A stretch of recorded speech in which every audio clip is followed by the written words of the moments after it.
Menjawab pertanyaan berdasarkan bacaan. Untuk dapat menjawab pertanyaan dengan tepat, kamu harus memahami isi bacaan dengan cara menemukan semua informasi penting dalam bacaan. Informasi adalah sekumpulan data atau fakta yang diolah sehingga memiliki arti dan dapat dipahami oleh pembaca. Suatu pertanyaan biasanya mengandung kata tanya, seperti berikut ini. Kata tanya apa digunakan untuk menanyakan benda atau peristiwa. Kata tanya siapa digunakan untuk menanyakan tokoh di dalam cerita. Kata tanya di mana digunakan untuk menanyakan tempat. Kata tanya kapan digunakan untuk menanyakan waktu. Kata tanya mengapa digunakan untuk menanyakan alasan atau sebab.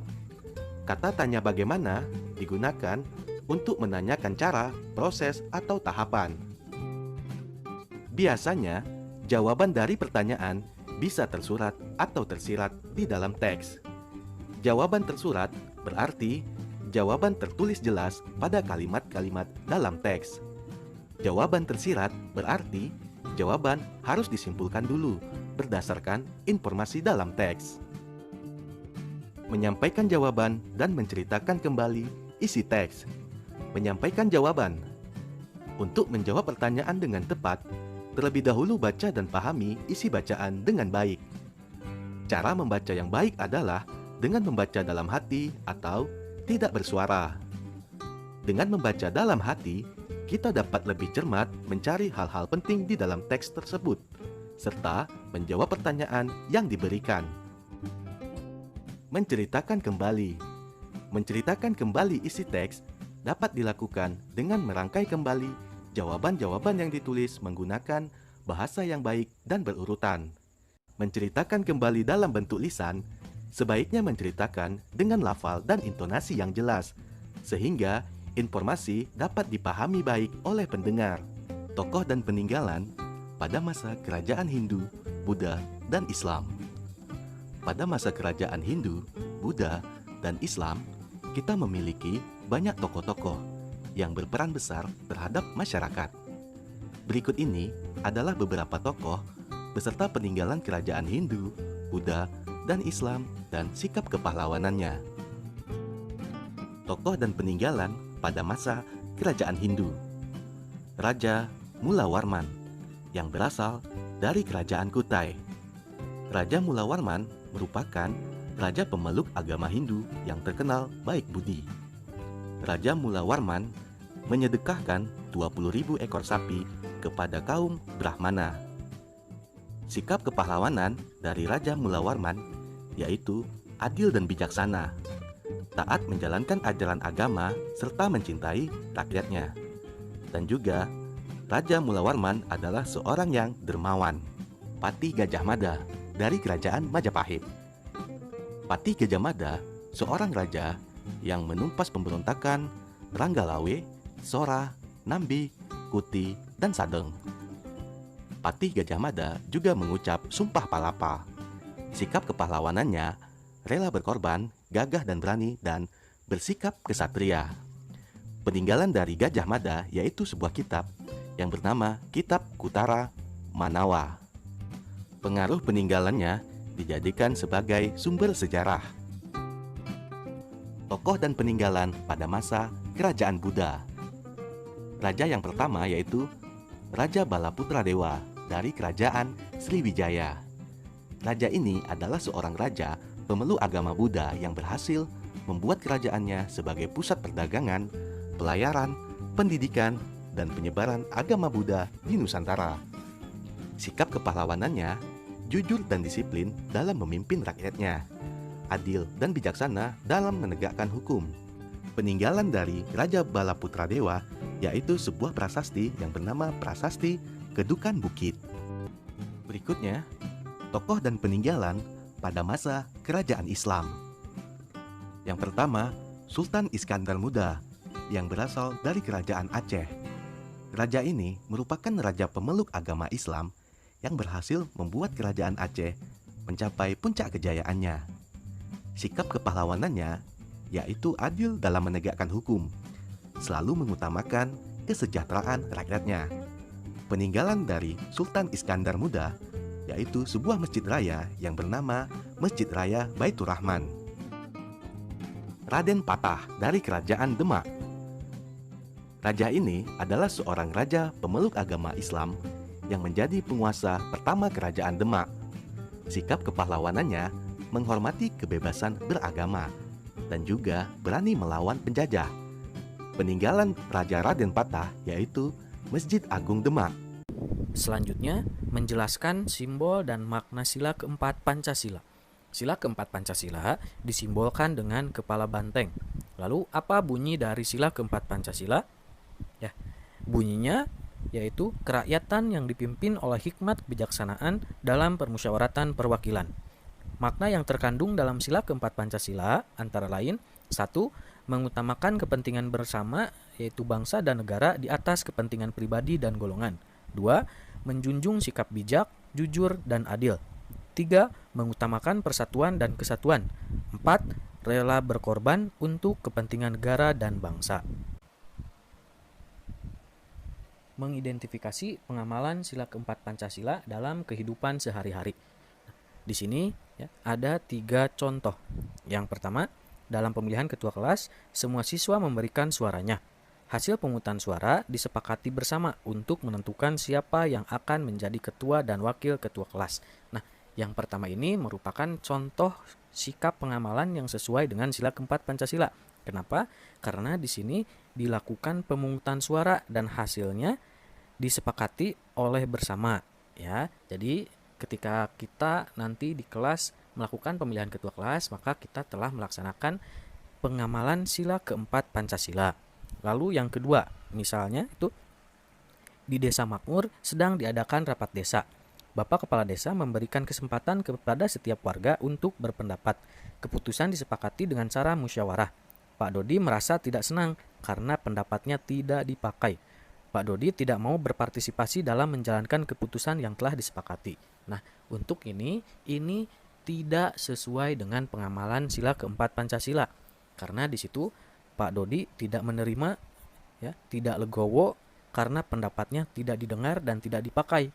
Padahal semua putusannya itu sudah dilakukan dengan cara bermusyawarah, tetapi Pak Dodi tidak legowo, tidak menerima hasil kesepakatan dalam musyawarah tersebut.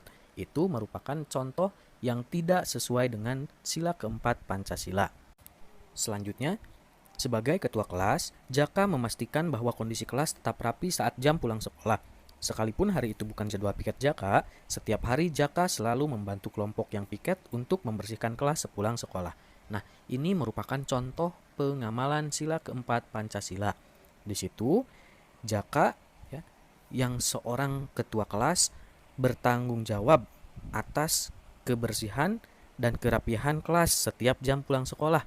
Meskipun dia seorang ketua kelas, dia tidak semena-mena seenaknya menyuruh anggota yang lain untuk melaksanakan piket. Tetapi dia juga mau membantu kelompok yang lain membersihkan kelas, meskipun itu bukan jadwal piket Jaka. Sifat-sifat cahaya. Cahaya memiliki beberapa sifat. Kita bahas satu persatu. Yang pertama, cahaya merambat lurus.